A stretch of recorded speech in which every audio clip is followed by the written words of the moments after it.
Continuamos hoy, amigo oyente, nuestro estudio del segundo libro del Antiguo Testamento, el libro de Éxodo. En nuestro programa anterior estábamos hablando de la Pascua, aquí en el capítulo 12 de Éxodo. Y dijimos que cada instrucción relacionada con esta fiesta tenía un significado y mensaje específico. Esto habla de la comunión de la familia. Y concluimos diciendo que las familias deben estar juntas en la iglesia. Cada familia debe sentarse junta en la iglesia. Pero en muchas de nuestras iglesias hoy estamos dividiendo las familias. Nos hemos equivocado, amigo oyente. El plan de Dios está centralizado en la familia y nos hemos desviado de ese plan. Se nos dice también en el versículo 8 que debían comer la carne del cordero asada al fuego. El fuego habla del juicio. Debe haber un juicio del pecado. Debían comer el cordero con panes sin levadura. La levadura habla del pecado y el pan sin levadura habla de Cristo y debemos comer de Él. También debían participar de esta comida con hierbas amargas. Aunque hay diferentes significados que se da a estas hierbas, creemos que en este contexto significa que nuestra experiencia no siempre será dulce cuando tratamos de conseguir que otros acepten a Jesucristo como su Salvador. Las hierbas amargas acompañan la redención. Ahora el versículo 9 de Éxodo capítulo 12 dice, «Ninguna cosa comeréis de él cruda, ni cocida en agua, sino asada al fuego, su cabeza con sus pies y sus entrañas». Este sacrificio no podía ser comido crudo porque hablaba del juicio del pecado en las vidas humanas, y eso requiere sacrificio y el fuego del juicio. Cuando una persona llega a Cristo, viene como pecador. No debía ser cocido en agua el sacrificio. Esto simplemente quiere decir que debemos confiar en Cristo y solamente en Él. Lamentablemente hay muchos hoy que están confiando en agua para su salvación. Todo debía ser asado. Era el juicio del fuego. Ahora los versículos 11 y 12 del capítulo 12 de Éxodo dicen, «Y lo comeréis así, ceñidos vuestros lomos, vuestro calzado en vuestros pies, y vuestro bordón en vuestra mano, y lo comeréis apresuradamente, es la Pascua de Jehová. Pues yo pasaré aquella noche por la tierra de Egipto, y heriré a todo primogénito en la tierra de Egipto, así de los hombres como de las bestias, y ejecutaré mis juicios en todos los dioses de Egipto. Yo, Jehová». Amigo oyente, cuando usted acuda a Cristo, debe tener ceñidos sus lomos, listo para salir del mundo y no estar involucrado más en él. No creemos que uno pueda ser convertido y al mismo tiempo continuar viviendo una vida pecaminosa. Esto no quiere decir que no pecará de vez en cuando, pero sí significa que no tendrá por regla vivir en el pecado. Se nos cuenta el caso de una señora que era dueña de una licorería y que se convirtió al Señor Jesucristo. Llamó por teléfono a su pastor y le dijo que iba a abandonar su negocio. Ella dijo, «Si usted me aconseja tomar un martillo y romper todas las botellas en la licorería, yo lo haré». Hoy en día ella es una cristiana maravillosa.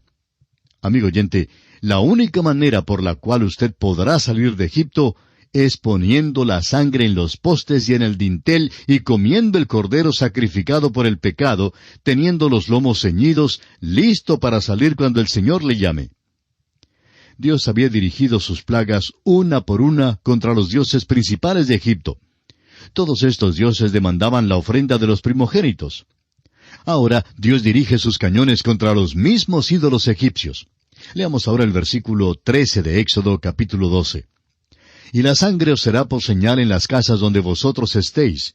Y veré la sangre y pasaré de vosotros, y no habrá en vosotros plaga de mortandad cuando hiera la tierra de Egipto». Los israelitas no fueron salvos por causa de su descendencia de Abraham. Si los egipcios hubieran obedecido el mandato de Dios, ellos también hubieran sido salvos. Dios dijo, «Y veré la sangre y pasaré de vosotros». Nadie fue salvo porque hizo lo mejor posible, o por ser honesto, ni siquiera por ser buena persona. Dios dijo, «Y veré la sangre y pasaré de vosotros». No debían correr de la casa durante la noche para mirar la sangre. Debían tener plena confianza y fe en ella. No fueron salvos por cumplir la ceremonia de la circuncisión, ni porque eran miembros de alguna iglesia. Dios dijo, «Y veré la sangre y pasaré de vosotros». El ángel de la muerte no estaba haciendo un estudio de la vecindad. No tenían que abrir la ventana para decirle al ángel de la muerte lo buenos que eran y cuántas obras de caridad habían hecho. Cualquier hombre que se asomara a la ventana aquella noche moriría. Dios dijo, y veré la sangre y pasaré de vosotros. No se puede añadir nada a la sangre, amigo oyente. Ahora, ¿quiénes fueron salvados aquella noche? Solo aquellos que creyeron lo que dijo Dios. Ellos fueron salvos. Aquellos que habían puesto la sangre en los dos postes y en el dintel y confiaron en ella, fueron salvos. Aunque no lo comprendemos por completo, damos valor al hecho de que lo que Dios dice es verdad. Él me dice que la preciosa sangre de Cristo, que fue derramada en la cruz del Calvario, me salvará. Pero ninguna otra cosa podrá hacerlo. Sus palabras fueron, y veré la sangre y pasaré de vosotros. Dios dio algunas instrucciones específicas en el versículo 13. Cuando viera la sangre, Él los pasaría por alto. Esto no era alguna señal mística ni supersticiosa, sino un gran principio que corre por toda la palabra de Dios. Levítico capítulo 17, versículo 11 dice, «Porque la vida de la carne en la sangre está, y yo os la he dado para hacer expiación sobre el altar por vuestras almas. Y la misma sangre hará expiación de la persona». Y luego Hebreos capítulo 9, versículo 22 declara este mismo principio cuando dice, «Y casi todo es purificado, según la ley, con sangre, y sin derramamiento de sangre no se hace remisión». Sin derramamiento de sangre, amigo oyente, no hay remisión de pecados. En otras palabras, Dios no puede cerrar arbitraria ni bondadosamente sus ojos al pecado y no hacer nada en cuanto a ello. Así como un juez tampoco lo puede hacer cuando traen ante su presencia a un culpable para ser juzgado. El juez tiene que aplicar la ley y el culpable tiene que pagar la pena. La ley de Dios es inexorable en el universo. El alma que pecare, esa morirá. La sentencia de muerte cae sobre todos nosotros. Sin embargo, hay buenas noticias, porque una vida fue dada por nosotros, y todos aquellos que aceptan por la fe a Cristo y su obra en la cruz del Calvario, serán salvos. Después de aplicar la sangre a los dos postes y al dintel, siguió la fiesta de la Pascua. El escritor a los Hebreos en el capítulo 10, versículos 12, 14 y 15 nos dice, «Pero Cristo, habiendo ofrecido una vez para siempre un solo sacrificio por los pecados, se ha sentado a la diestra de Dios. Porque con una sola ofrenda hizo perfectos para siempre a los santificados. Y nos atestigua lo mismo el Espíritu Santo». Esta fiesta no tuvo nada que ver con la misión del ángel de la muerte. Esta fue una fiesta de comunión dentro del hogar. Dios la había mandado, es verdad, pero fue un privilegio participar en esta fiesta. Debían gozarse de la comunión con Dios. Leamos ahora el versículo 17 de Éxodo 12. «Y guardaréis la fiesta de los panes sin levadura, porque en este mismo día saqué vuestras huestes de la tierra de Egipto. Por tanto, guardaréis este mandamiento en vuestras generaciones por costumbre perpetua». Los israelitas comieron panes sin levadura en la marcha por el desierto, porque fue la noche de la Pascua. Comieron panes sin levadura por 7 días. Si hubieran comido pan leudado, hubieran sido cortados de la comunión. Las palabras levadura, leudado y sin levadura se usan 8 veces entre los versículos 14 al 20. Leamos ahora los versículos 19 y 20. «Por 7 días no se hallará levadura en vuestras casas, porque cualquiera que comiere leudado, así extranjero como natural del país, será cortado de la congregación de Israel. Ninguna cosa leudada comeréis, en todas vuestras habitaciones comeréis panes sin levadura». La levadura representa o es un símbolo de la maldad. Representa lo que es malo y ofensivo. En el capítulo 13 de Mateo hay una parábola en cuanto a una mujer que esconde la levadura en 3 medidas de harina. Aquella levadura no es el Evangelio, porque la levadura en toda la Biblia representa la maldad. Las 3 medidas de harina representan la palabra de Dios, y la levadura, la maldad, ha sido escondida en ella. Es asombroso ver cuánto error se enseña hoy en día y cuántos creen en esos errores. La levadura, o sea la maldad, ha sido agregada a la enseñanza de la palabra. Todas las sectas e ismos hacen uso de la Biblia, sí, pero le añaden su propia levadura diabólica. Los hijos de Israel, pues, fueron amonestados en cuanto a esto. Nuestro Señor aclaró este asunto de la levadura en el Evangelio según San Mateo. Leemos allí en el capítulo 16 y versículo 6, y Jesús les dijo, Mirad, guardaos de la levadura de los fariseos y de los saduceos. Luego en Mateo 16, versículo 11 leemos, ¿Cómo es que no entendéis que no fue por el pan que os dije que os guardaseis de la levadura de los fariseos y de los saduceos? En ese entonces, los discípulos del Señor pensaban que Él hablaba en cuanto al pan material. Más tarde, sin embargo, entendieron que el Señor estaba hablando en cuanto a las doctrinas falsas de los fariseos y que esa era la levadura. El pan sin levadura no es nada sabroso. Hay muchas personas a las cuales no les gusta estudiar la Biblia. Para ellas es como el comer el pan sin levadura. Muchos hombres anhelan venir a la iglesia para disfrutar de las horas sociales o para gozarse de la música o de la hermosura del templo, pero no para escuchar la palabra de Dios. No les gusta la palabra de Dios porque no les es nada sabrosa. El pan sin levadura no es tan sabroso como el leudado, pero la palabra de Dios es la comida esencial para el Hijo de Dios. Leamos ahora los versículos 22 y 23 de Éxodo capítulo 12.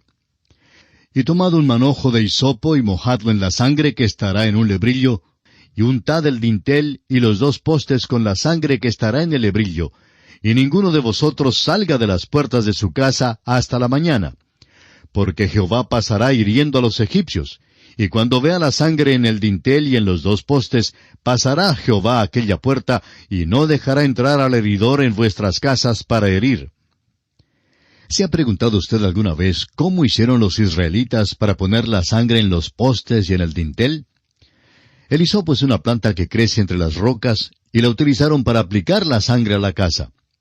A nuestro parecer, el hisopo representa la fe. Esa es la manera en que la sangre se aplica a su corazón y a su vida. Usted, amigo oyente, ¿confía en lo que Cristo ha hecho cuando murió por usted? Y entramos ahora a considerar la 10ª plaga que cayó sobre Egipto, o sea, la muerte de los primogénitos. Este es el último juicio y la última plaga que desciende sobre la tierra de Egipto. Dios había preparado a su pueblo para ella. La tierra de Gosén había escapado a las 3 últimas plagas, pero no podía escapar a esta, a menos que hubiera sangre en los 2 postes y en el dintel de sus puertas. Ahora, cualquier egipcio pudo haber seguido el ejemplo de los israelitas, poniendo la sangre en los 2 postes y en el dintel de su puerta, y creyendo a Dios, y el ángel de la muerte habría pasado sin herir al primogénito en su casa. Ahora muchos van a sorprenderse algún día cuando descubran que el Señor Jesús no les va a preguntar de cuál iglesia eran miembros. Si usted, amigo oyente, ha confiado en Cristo como su Salvador personal, el Espíritu Santo de Dios lo ha bautizado ya en el cuerpo de los creyentes y usted es miembro de la verdadera iglesia. Veamos ahora los versículos 29 y 30 de este capítulo 12 de Éxodo. Y aconteció que a la medianoche Jehová hirió a todo primogénito en la tierra de Egipto, desde el primogénito de Faraón que se sentaba sobre su trono, hasta el primogénito del cautivo que estaba en la cárcel, y todo primogénito de los animales. Y se levantó aquella noche Faraón, él y todos sus siervos, y todos los egipcios, y hubo un gran clamor en Egipto, porque no había casa donde no hubiese un muerto. Este juicio final exigió la vida del primogénito en cada casa. Hasta aquí Dios no había tocado la vida humana, pero ahora la toca. Ahora tenga mucho cuidado en no decir que Dios es asesino. Jehová da y Jehová quita, sea el nombre de Jehová bendito. Cuando le sea posible a usted crear la vida, entonces bien puede quitarla. Mientras tanto, solamente Dios tiene y tendrá siempre ese derecho. Aquella noche, pues, Faraón se levantó y en el versículo 31 y 32 de Éxodo capítulo 12 leemos, E hizo llamar a Moisés y a Aarón de noche y les dijo, Salid en medio de mi pueblo vosotros y los hijos de Israel, e id servid a Jehová, como habéis dicho. Tomad también vuestras ovejas y vuestras vacas, como habéis dicho, e idos, y bendecidme también a mí. Por fin Faraón tuvo que darse por vencido. Hasta ahora ha estado mal dispuesto a ceder a las demandas de Moisés, pero esta plaga tocó a su propio hijo. Dios no principió la contienda tocando las vidas de los primogénitos. Comenzó la contienda con Faraón al cambiar la vara de Aarón en un cocodrilo o culebra. Si Faraón hubiera creído a Dios en aquella ocasión, los hijos de Israel podrían haberse ido de la tierra y él habría salvado a su pueblo al igual que la vida de su hijo primogénito. La culpa, pues, no es de Dios. Ahora el versículo 33 dice, y los egipcios apremiaban al pueblo, dándose prisa a echarlos de la tierra, porque decían, todos somos muertos. Los egipcios no sabían dónde el juicio de Dios terminaría. Dios había tomado a los primogénitos. ¿Qué haría inmediatamente después? Quizá causaría la muerte de todos los egipcios, y por tanto Faraón y el pueblo dijeron a los israelitas que salieran de la tierra porque temían el desastre que ahora les pudiera acontecer. Veamos ahora los versículos 34 y 35 de Éxodo 12. Y llevó el pueblo su masa antes que se leudase, sus masas envueltas en sus sábanas sobre sus hombros. E hicieron los hijos de Israel conforme al mandamiento de Moisés, pidiendo de los egipcios alhajas de plata y de oro y vestidos. Como ya hemos dicho, este asunto de pedir era simplemente el de cobrar los sueldos retrasados de muchos años de su trabajo como esclavos. Leamos el versículo 36 de Éxodo 12. Y Jehová dio gracia al pueblo delante de los egipcios, y les dieron cuanto pedían, así despojaron a los egipcios. Los egipcios debían tanto a los israelitas en sueldos retrasados que el pueblo hebreo los despojó. Ahora el versículo 37 dice, partieron los hijos de Israel de Ramesés a Sucot como 600,000 hombres de a pie, sin contar los niños. Parece que salieron de la tierra de Egipto más de 1,000,000 de personas. Había 600,000 hombres, sin contar las mujeres y los niños. Luego, en el versículo 38 de este capítulo 12 de Éxodo, nos llama la atención otro hecho interesante. También subió con ellos grande multitud de toda clase de gentes y ovejas y muchísimo ganado. Además de los israelitas que salieron de Egipto, una grande multitud de toda clase de gentes salió con ellos. Ahora esto ocasionará mucha dificultad en el campo de Israel. Aprenderemos más en cuanto a esta multitud de toda clase de gentes en el libro de Números, y es perturbadora. Verdaderamente es un grupo mestizo. Un egipcio se casó con una doncella judía, o un hebreo se había casado con una doncella egipcia. Los hijos de una unión como esta tuvieron que decidirse, o bien salían de la tierra de Egipto con los israelitas, o bien se quedaban con los egipcios. Muchos de aquella multitud de toda clase de gentes salieron de la tierra, pero también muchos quedaron atrás. Aquellos que salieron se preguntaban muchas veces si se habían equivocado en su decisión, y cuando vinieron las dificultades fueron los primeros en quejarse. No eran israelitas en el verdadero sentido de la palabra. Uno de los problemas grandes en Israel hoy en día es su grande multitud de toda clase de gentes. También es un problema en la iglesia. Aquellos que se hacen miembros de alguna iglesia, pero que no son salvos. Son parte de la multitud de toda clase de gentes, lo cual causa dificultades. Leamos los versículos 39 al 42 de Éxodo 12. Y cocieron tortas sin levadura de la masa que habían sacado de Egipto, pues no había leudado, porque al echarlos fuera los egipcios, no habían tenido tiempo ni para prepararse comida. El tiempo que los hijos de Israel habitaron en Egipto fue 430 años. Y pasados los 430 años, en el mismo día, todas las huestes de Jehová salieron de la tierra de Egipto. Es noche de guardar para Jehová por haberlo sacado en ella de la tierra de Egipto. Esta noche deben guardarla para Jehová todos los hijos de Israel en sus generaciones. La celebración de la Pascua data del éxodo de Israel de la tierra de Egipto. Nunca deben olvidar lo que Jehová hizo por ellos hasta cuando venga el Rey de nuevo y se establezca el milenio. Y aquí nos detenemos por esta ocasión. Concluiremos este estudio del capítulo 12 de Éxodo, Dios mediante, en nuestro próximo programa. Hasta entonces, amigo oyente, que Dios le bendiga, es nuestra ferviente oración.